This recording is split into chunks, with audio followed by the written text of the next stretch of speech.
Di tengah dunia yang makin tidak pasti dari krisis energi, konflik geopolitik, sampai perang teknologi global, Indonesia justru mengambil langkah berani yang mulai mengubah peta permainan. Presiden Prabowo Subianto melakukan kunjungan strategis ke Seoul, dan hasilnya bukan sekadar diplomasi biasa. 10 nota kesepahaman langsung diteken di Blue House, simbol kekuasaan Korea Selatan. Pertanyaannya sekarang, apakah ini hanya seremoni politik, atau awal dari transformasi besar Indonesia menjadi kekuatan ekonomi baru? 10 mo ini bukan angka kecil. Cakupannya luas dari ekonomi digital 2.0, mineral kritis, kecerdasan buatan, sampai energi bersih. Ini bukan lagi kerja sama jual beli biasa. Ini adalah upaya membangun ekosistem masa depan. Indonesia membawa satu hal yang sangat kuat, sumber daya, mulai dari nikel, yang jadi tulang punggung baterai kendaraan listrik global. Sementara Korea Selatan membawa keunggulan teknologi, manufaktur, dan inovasi. Kalau digabungkan, ini bukan sekadar kerjasama. Ini adalah fondasi rantai pasok industri masa depan dari tambang sampai produk jadi.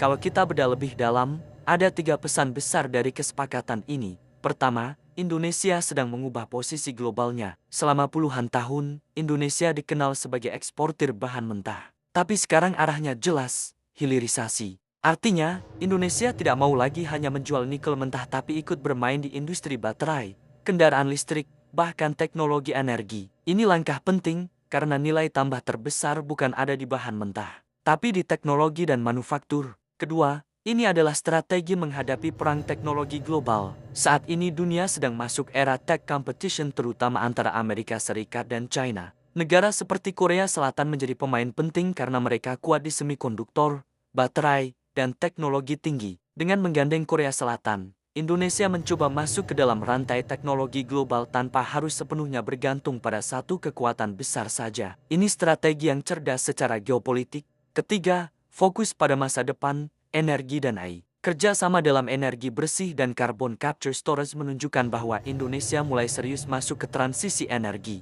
Sementara pengembangan AI terutama di sektor kesehatan menunjukkan bahwa teknologi tidak hanya dipakai untuk industri, tapi juga untuk meningkatkan kualitas hidup masyarakat. Ini penting, karena negara yang unggul di masa depan bukan hanya yang kaya sumber daya, tapi yang mampu mengolah data, teknologi, dan inovasi.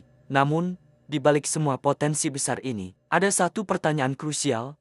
Apakah Indonesia siap menjalankannya? Karena MOU hanyalah langkah awal. Tantangan sebenarnya ada di implementasi. Birokrasi yang lambat, regulasi yang berubah-ubah, dan kesiapan sumber daya manusia bisa menjadi penghambat serius. Belum lagi risiko klasik, kerjasama yang terlihat strategis, tapi pada akhirnya lebih menguntungkan pihak luar. Jika tidak dikelola dengan tepat, Indonesia bisa saja tetap berada di posisi lama hanya sebagai pemasok bahan mentah, dengan nilai tambah yang terbatas. Yang jelas, arah yang diambil Indonesia saat ini mulai berubah. Dari penonton, menjadi pemain. Dari pasar, menjadi mitra strategis. Langkah Presiden Prabowo ini bisa menjadi titik awal lompatan besar atau justru peluang yang terlewatkan, seperti yang pernah terjadi sebelumnya. Sekarang semuanya bergantung pada satu hal, eksekusi. Menurut kalian, apakah ini awal kebangkitan Indonesia sebagai kekuatan ekonomi baru, atau hanya sekadar manuver diplomasi biasa?